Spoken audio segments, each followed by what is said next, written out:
वैसी लाचर लगा देते हैं, फिर कहते हैं मैं तो हंसी कर रहा था, मजाक कर रहा था, लेकिन ये जो शब्द है ये आकाश में चले जाते हैं। जैसा जैसा भी हम शब्द बोलते हैं आकाश में गूंजते रहते हैं। कुछ कहते हैं अपने शब्दों को वापस लेता हूं, मगर कैसी मशीनरी है भाई, आकाश से वापस कैसे ले लेगा, तो शब्द वापस नहीं होते साहब। तो कहा वाचा अमृतम, वाणी के द्वारा सबसे पहले झूठ बोलना। जो व्यक्ति झूठ बोलता है बहुत बड़ा पाप है।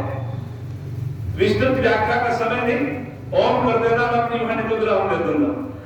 और फिर कहा परुष सूचना, कठोर बोलना। दूसरा कहा बता कठोर बोलना।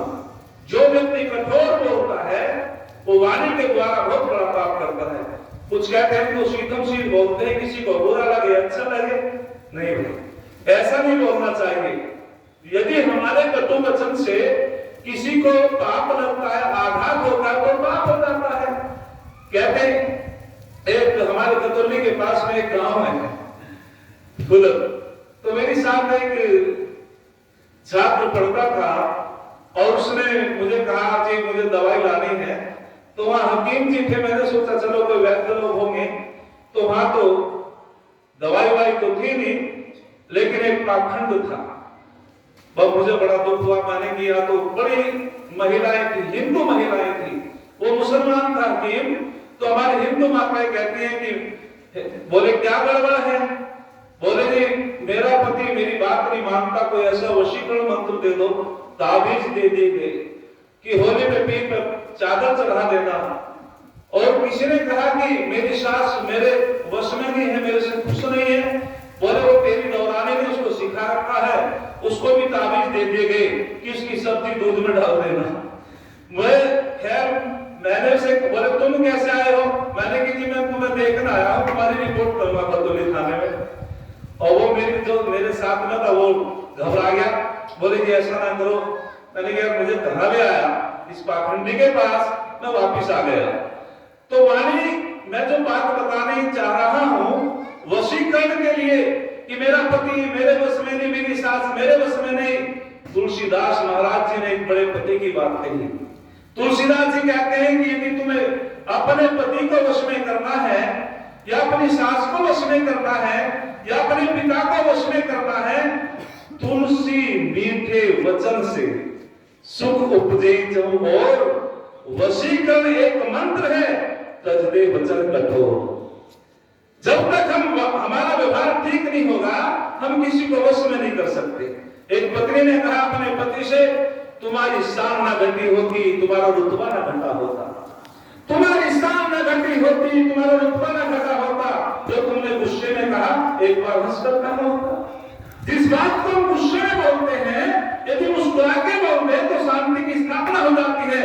और जब वाणी बाण बन जाती है तो महाभारत होता है, और जब वाणी में संयम होता है तो शांति की स्थापना हो जाती है, उन परिवारों में सुख होता है।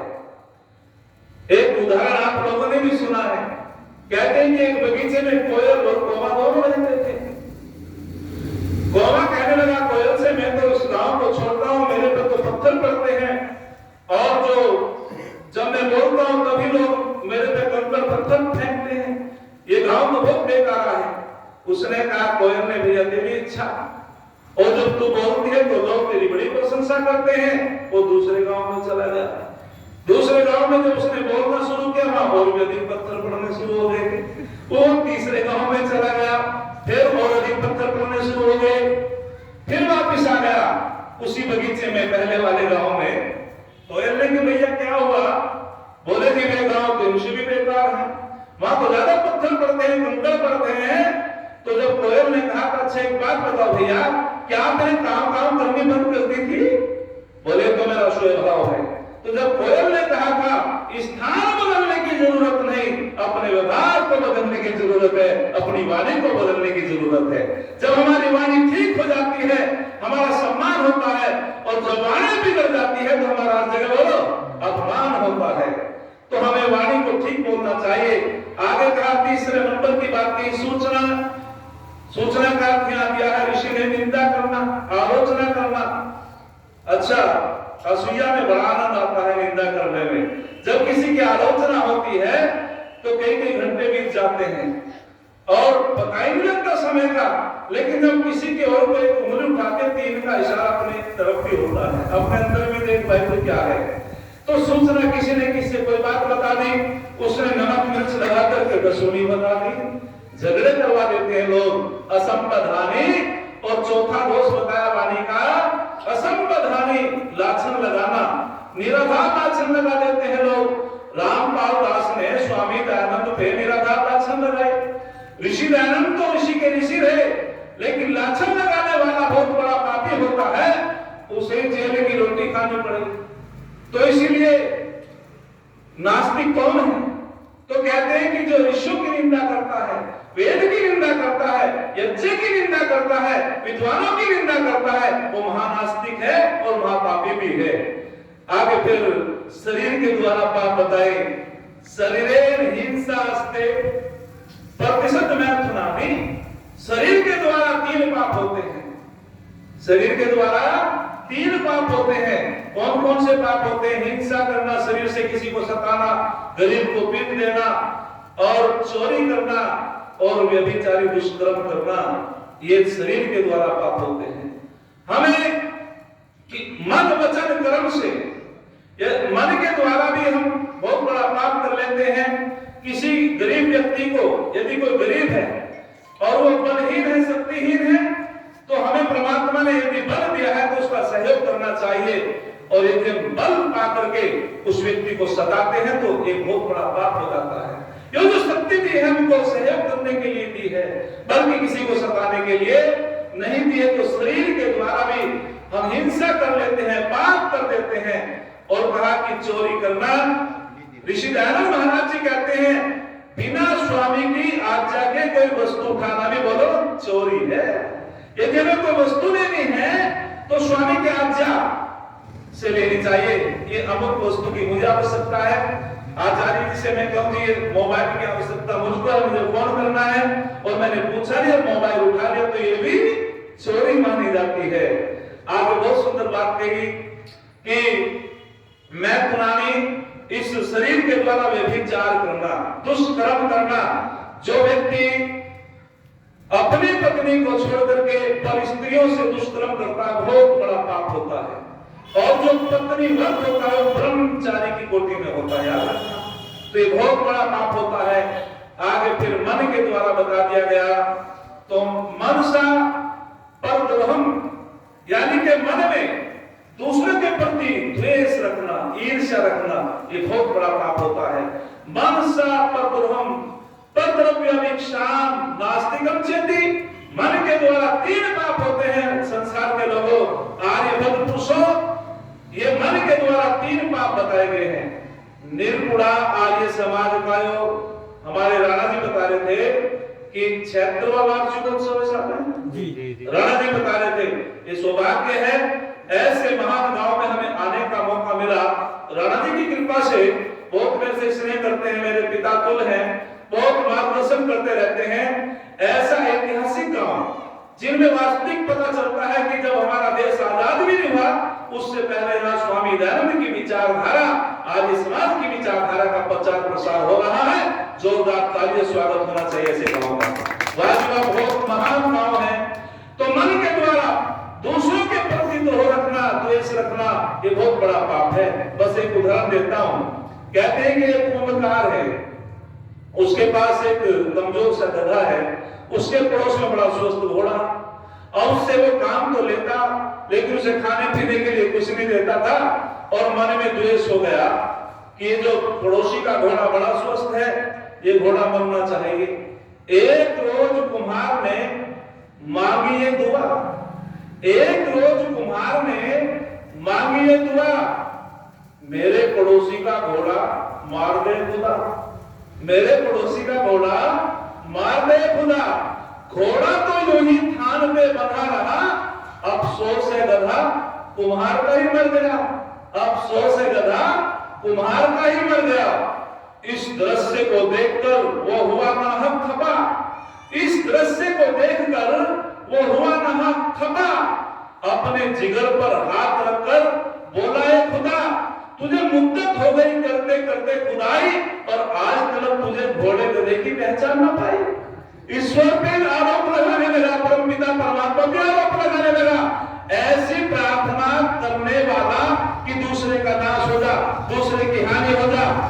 पाप है बल्कि प्रार्थना नहीं है। प्रार्थना तो वो है सबकी उन्नति में अपनी उन्नति समझनी चाहिए। इसी का नाम प्रार्थना है।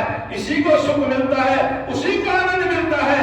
और आगे कहा पर द्रव्य भिक्षाम, दूसरे अभिक्षा कहते हैं इच्छा रखना, दूसरे के धन की इच्छा रखना, दूसरे के पदार्थ की इच्छा रखना कि भाई मेरे पास तो है ही, लेकिन जो दूसरे का है भी मेरे पास आ जाए।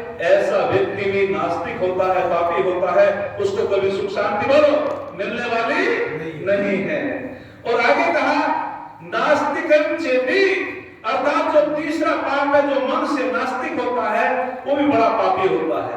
कहते हैं कि एक बालक बड़ा बुद्धिमान में बच्चा था, उसका पिताजी नास्तिक था, वो परमात्मा की सत्ता को स्वीकार नहीं करता था। तो वो कहता था बालक कि पिताजी आप भी ईश्वर की भक्ति क्या करो, कहां है परमात्मा, देखा तो नहीं कहां परमात्मा। और वो कहता था कुछ नहीं, ये सृष्टि तो अपने आप बन जाती है। अरे गर्मी के कारण ये परमाणु इकट्ठे हो जाते हैं, सृष्टि का सृजन हो जाता है। तो इस प्रकार का वो उदाहरण देता था। एक दिन बालक ने अपने विद्यालय से आकर के एक चित्र की रचना की और वो चित्र बना करके बड़ा सुंदर मेज पे रख दिया। उसका पिताजी आया, पिताजी ने कहा अरे ये चित्र किसने बनाया है? उस बालक ने कहा पिताजी रंग और जल और कागज में गर्मी आई और वो जो जल था वो अलमारी में रंगों के पास गया, ब्रश उतर के और कागज उतर के भी वहां चले गए और वे अपने आप ही चित्र की आकृति हो गई। बोले बड़ा मूर्ख है, ऐसे हो सकता है कि जब ये सृष्टि अपने आप बन सकती है, क्या चित्र अपने आप नहीं बन सकता? क्यों नहीं? बस उसके पिताजी वो निरुत्तर हो गया। वो बच्चा तो गुरुकुल में पढ़ता था, उसने कहा वास्तविक, और फिर तर्क देता है वो बच्चा, याद रखना जहां क्रिया होती है वहां कर्ता होता है, जहां नियम होता है वहां नियंता होता है। ये जो संसार क्रिया कर रहा है इसका कोई कर्ता भी है, और ये जो संसार नियम से चल रहा है इसका कोई बोलो नियंता भी है। तो वो आस्तिक बन गया। तो जिसके मन में नास्तिकता के विचार आ जाते हैं वो निश्चित रूपेण पापी होता है। हमको परमपिता परमात्मा की सत्ता को स्वीकार करना चाहिए, वही नास्तिक होता है। नास्तिकों में निंदक है, अर्थात जो वेदों के आज्ञाओं को नहीं मानता वह नास्तिक है। जो ईश्वर के आज्ञा को नहीं मानता वह नास्तिक है। जो ईश्वर की सत्ता को स्वीकार नहीं करता वह नास्तिक है। और नास्तिक होना बहुत बड़ा पाप है। बस एक उदाहरण देकर के मैं अपनी वाणी को विराम देता हूं। कहते हैं स्वामी दयानंद और स्वामी विशुद्धानंद का जब शास्त्रार्थ हुआ तो उन्होंने कहा कि बताओ धर्म के कितने लक्षण हैं? बोले जी एक होता है। ऋषि ने कहा 10 होते हैं। फिर बाल शास्त्री बड़े विद्वान थे, उन्होंने कहा मैंने सारे धर्म शास्त्रों को पढ़ा है, मुझसे पूछो ऋषिवर। तो ऋषि ने कहा तुम अधर्म के लक्षण बताओ जो मैं व्याख्या कर रहा हूं। ये पाप 10 प्रकार के होते हैं। बोले तुम अधर्म के लक्षण बताओ। बाल शास्त्री ने अधर्म के लक्षण पढ़े नहीं थे, धर्म के पढ़ रखे थे। बाल शास्त्री मौन हो गए और कहने लगे ऋषि दयानंद से इंद्रिया किसको दिखाती है? स्वामी जी ने कहा भैया परक्रम तो चल रहा है धर्म अधर्म का, और तुम बीच में इंद्रियों का विषय उठाते हो। तो फिर कहा जी बताओ ऋषिवर इंद्रिया किसको दिखाती है? ऋषि ने कहा इंद्रिया तो स्वयं देखती है, इंद्रिया तो स्वयं देखती है, दिखाती नहीं है। तो तब उन्होंने अधर्म की व्याख्या की थी। और बाल शास्त्री जैसे बड़े बड़े विद्वान नतमस्तक हो गए थे। ऋषि दयानंद वास्तविक ऐसा ऋषि, उसकी निश्चय से यदि हम एक एक विषय पे चिंतन करते हैं, मंथन करते हैं, तो पता चलता है कि स्वामी दयानंद कितने बड़े वैज्ञानिक ऋषि थे। एक छंद कहकर के मैं अपनी वाणी को विराम देता हूं, क्योंकि समय का आक्रमण होना है। अपनी बात कम समय में कहना अच्छा लगता है, वक्त का और भी हमारे भाग में है। किसी ने बड़ा सुंदर लिखा है, पावक की लपटों में तब तक सोना कुंदन बन जाता है।